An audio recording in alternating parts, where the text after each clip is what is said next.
नमस्कार। आप देख रहे हैं सिवान एक्सप्रेस न्यूज़। मैं हूं आपके साथ नीतीश कुमार सिंह। हमारे साथ उपस्थित हैं 111 गुरियाकोठी विधानसभा क्षेत्र के भावी उम्मीदवार धर्मवीर भैया। धर्मवीर भैया, बहुत बहुत स्वागत है हमारे न्यूज़ चैनल में। और आप जो टाइम निकाले हमारे लिए और अपने 111 गुरियाकोठी विधानसभा के दर्शकों के लिए, ये प्रोग्राम ये निरंतर चलता आ रहा है सिवान एक्सप्रेस न्यूज़ के माध्यम से कि अब की बार किसकी सरकार। आपसे बस कुछ सवालें हैं जो हम लोग यहाँ तक पहुँचे हैं आपके पास तक, और आप टाइम निकालें अपने दर्शकों के लिए, अपने भगवान रूपी जनता के लिए। कि सबसे पहला तो आपका मैनिफेस्टो क्या है कि अगला जो चुनाव है इसमें आपका मैनिफेस्टो क्या है जनता के प्रति, आप बताइए। हमारा ये है कि स्वास्थ्य, शिक्षा और रोजगार को लेके हम लोग चुनाव में आ रहे हैं, क्योंकि आप इस विधानसभा को आपने देखा होगा कि आज़ादी के इतने वर्षों बाद भी आज भी हमारे यहाँ स्वास्थ्य संबंधी समस्याएं हैं, शिक्षा संबंधी समस्याएं हैं और रोज़गार के लिए लोगों को बाहर जाना पड़ता है। इन तीन मुद्दों को लेके हम लोग मैदान में आ रहे हैं और पिछले 2 वर्षों से सक्रिय राजनीति में हम लोग हैं और लगभग सभी लोग जानते हैं इन चीज़ों को। हम लोगों ने एक सकारात्मक राजनीति का उदाहरण प्रस्तुत किया है कि पहले आप सेवा कीजिए और उसके बाद से अपने को चुनाव या कहीं के लिए प्रस्तुत कीजिए। जी, लेकिन आपके जो पोस्टर हैं, जो भी योगी जी और मोदी जी के जो समर्थन है, जनता तो ये पूछना चाहती है कि सरकार तो भाजपा की है, फिर भी रोजगार की कमी है। आप इस पे क्या कहना चाहेंगे? निश्चित रूप से सरकार किसी की भी हो, हमारा जो प्रतिनिधि है वो अपने क्षेत्र का समस्या उठाएगा।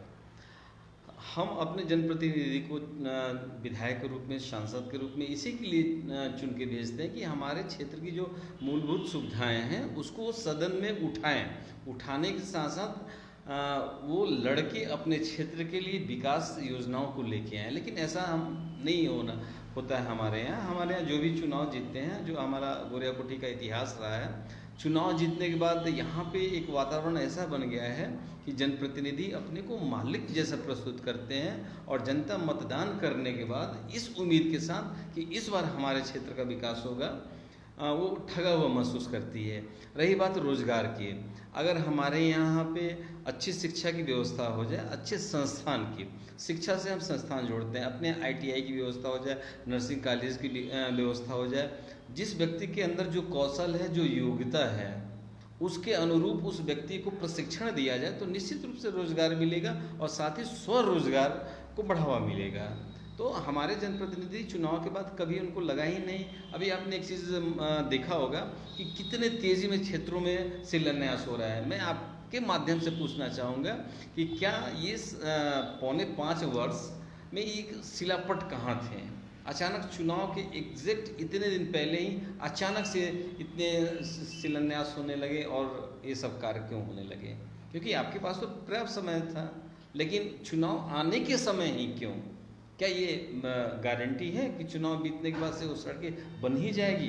कि अब समय आ गया कि आप शिलान्यास नहीं, लोकार्पण का बोर्ड लगाएं। जी, वो तो है। बहुत सारे जगह पे हम लोग भी जा रहे हैं, वहाँ पे देख रहे हैं अभी भी सड़कों का हाल ऐसा है कि लोग घर से निकल के बाज़ार तक नहीं जा सकते हैं क्योंकि अभी भी सड़कों पे पानी लगा हुआ है।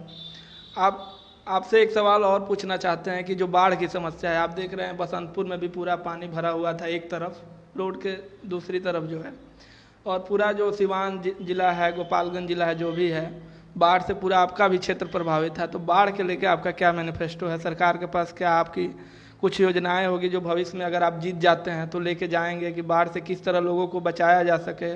क्योंकि 6,000 रुपया जो गवर्नमेंट दे रही है बाढ़ राहत, उससे तो कुछ होने वाला नहीं है। वो तो एक तरीका है लोगों को बस मन बहलाने के लिए कि चलिए हो गया तो हो गया, भुलाने के लिए। आपका क्या मैनिफेस्टो रहेगा बाढ़ को लेकर? निश्चित रूप से जानिए, ये बाढ़ में जो पैसे दिए जा रहे हैं ये सहयोग कम और चुनाव के लिए वोट लेने के लिए ज़्यादा दिए जा रहे हैं, क्योंकि आप इसी क्षेत्र के हैं और क्षेत्र के एक एक चीज़ की आपको जानकारी है।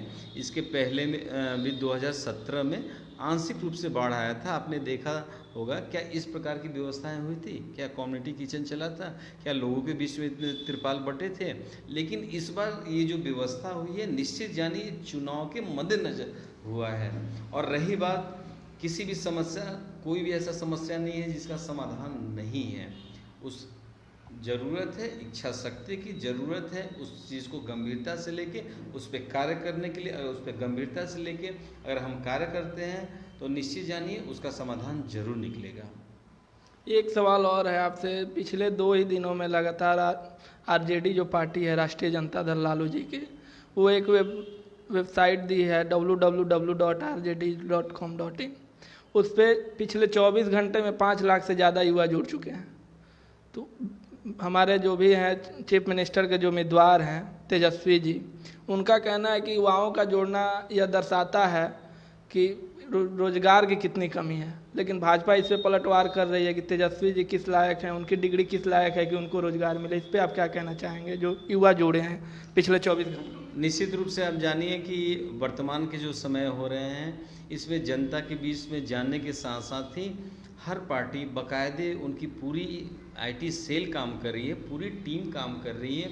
फॉलोअर लाइक करना, फॉलोअर बढ़ाना, लाइक करना, डिसलाइक करना, ये सब मैनेजमेंट है, आईटी सेल का ये सब खेल है। इसके आधार पे आप त्वरित निर्णय नहीं ले सकते हैं कि अचानक हमने एक वेबसाइट बनाया और हमारी इतनी लोकप्रियता बढ़ गई कि इतने हमारे फॉलोअर बढ़ गए। फॉलोअर के आधार पे ही अगर किसी चीज़ का परिणाम घोषित करना है तो चुनाव भी आप ऑनलाइन कराइए।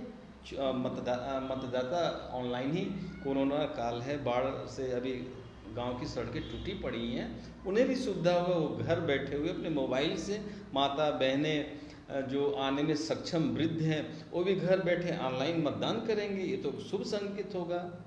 जी, मतलब आप ऑनलाइन मतदान के पक्ष में है? जो मैं आपके उस प्रश्न पे कह रहा हूँ कि अगर 3-4 दिन पे फॉलोअर बढ़ते हैं तो निश्चित फॉलोअर नहीं बढ़ने की हम बात कर रहे हैं कि युवा उससे ज्वाइन किए हैं, उस साइड से पार्टी को ज्वाइन कर रहे हैं, जिससे उनका कहना यह है तेजस्वी जी का कि ये बेरोजगारी को दर्शाता है कि सरकार जो है वो निष्क्रिय है, सरकार कुछ नहीं कर रही है, युवा बेरोजगार हैं। इसको लेके निश्चित रूप से फॉलोअर, इसको फॉलोअर की श्रेणी में हम कहेंगे। फॉलोअर या जुड़ना जो भी आप कहें, जो भी सोशल मीडिया यूज़ करते हैं, सोशल साइट यूज़ करते हैं, तो आज हर किसी के हाथ में स्मार्टफोन है। तो वही मैं कहना चाह रहा हूँ कि जब सोशल साइट पे ही सारी चीज़ें हो रही है तो चुनाव भी सोशल साइट पे हो, फिर ये ईवीएम मशीन और पीपी किट और ये सब चीज़ों की आवश्यकता नहीं है। आप तो दौरा कर रहे होंगे हर क्षेत्र का, आपको तो पता ही होगा कि इस क्षेत्र में कितना क्या दिक्कतें हैं। हमारे क्षेत्र में एक जो भ्रष्टाचार है, आज भी हम लोग के यहाँ एक जो है वो एक नियम के उल्लंघन बना हुआ है कि हर चीज़ में भ्रष्टाचार, मतलब हर चीज़, कोई भी काम है उसमें भ्रष्टाचार है। तो आपको इसके लेके क्या आपका प्लान है? कि अभी माननीय प्रधानमंत्री जी ने कोरोना और बाढ़ को देखते हुए उन्होंने नवंबर तक घोषणा किया है कि जो भी गरीब परिवार हैं उनको निःशुल्क कोटे से अनाज दिया जाएगा। आप क्षेत्र में घूम रहे होंगे, जिनके पास कार्ड है, उसके अलावा जिनके पास कार्ड भी नहीं है और वो व्यक्ति ज़रूरतमंद है, उन व्यक्ति को राशन देना है, लेकिन ऐसा नहीं हो पा रहा है। अभी आप पता करेंगे तो ब्लॉक में और अनुमंडल स्तर पे मुझे आज ऐसे 3 आवेदन आ चुके हैं मेरे पास, जो भी व्यक्ति हैं जो असहाय हैं लेकिन उनको उपलब्ध नहीं हो पा रहा है। कहीं ना कहीं प्रशासनिक अक्षमता है और ये भ्रष्टाचार का प्रतीक है कि क्योंकि एक राशन कार्ड पे शायद 2,000 रुपये लग रहे हैं। 1,000 रुपये, हाँ, 1 से 2,000 रुपये लग रहे हैं। इसके साथ ही इंदिरा आवास में भी हर चीज़ का, इंदिरा आवास में आप कहेंगे तो 30,000 रुपये। जी, हर चीज़ का एक रेट लिस्ट बना पड़ा हुआ है। जैसे आप कह सकते हैं कि भ्रष्टाचार एक सिस्टम के शिष्टाचार का अंग बन गया हो। तो इसको तो समाप्त करने के लिए लंबी लड़ाई लड़नी पड़ेगी और निश्चित रूप से हमें लगता है कि जब जनप्रतिनिधि सही रहेंगे, ईमानदार रहेंगे तो भ्रष्टाचार नहीं होगा। जी भैया, बहुत बहुत धन्यवाद हमसे समय निकाल के, और अपने दर्शकों के लिए भी आप कुछ कहना चाहेंगे गुड़िया कोठी के जितने भी आपके भगवान रूपी जो जनता जनार्दन है उनके लिए? निश्चित रूप से सबसे मैं विनम्र आग्रह करूंगा हाथ जोड़ के कि समय आ गया है कि न्यू इंडिया के साथ न्यू बिहार और न्यू गोरिया कोठी के ओर हम अग्रसर हो। आने वाले दिनों में हम सभी चुनाव में आ गए हैं। आप प्रश्नावली बनाएं, आने वाले दिनों में आपके घर जो भी लोग आते हैं उनसे प्रश्न पूछें, आपको वोट हम क्यों दें, और आप ये तय करें, जांचें परखें, उसके बाद ही मतदान करें। जात पात क्षेत्रवाद से ऊपर उठ के मतदान करें। अब आवश्यकता है, समय की मांग है कि हम अब बिहार से गुजरात, दिल्ली, असम, गुड़गांव काम करने नहीं जाएंगे। हमारे यहाँ ऐसी परिस्थितियाँ बने कि सूरत और गुड़गांव और देश के अन्य राज्यों से लोग हमारे यहाँ काम करने आए। इस सोच के साथ, इस विश्वास के साथ आप मतदान कीजिए और ऐसे लोगों का चुनाव कीजिए जो भी आपको लगता हो कि हाँ ये व्यक्ति सक्षम है, इस व्यक्ति के अंदर योग्यता है, ऐसे व्यक्ति का आप चुनाव कीजिए। और साथ में ऐसे व्यक्तियों को लेके आप चर्चा कीजिए, क्योंकि अब समय है कि सिर्फ आंख बंद करके आप नाम पे, टाइटल पे वोट ना करें, बल्कि व्यक्ति की योग्यता और कार्य के आधार पे आप उनको वोट करें। जी बहुत बहुत धन्यवाद भैया हमसे बात करने के लिए। समय देने के लिए बहुत बहुत धन्यवाद और सारे दर्शकों को धन्यवाद।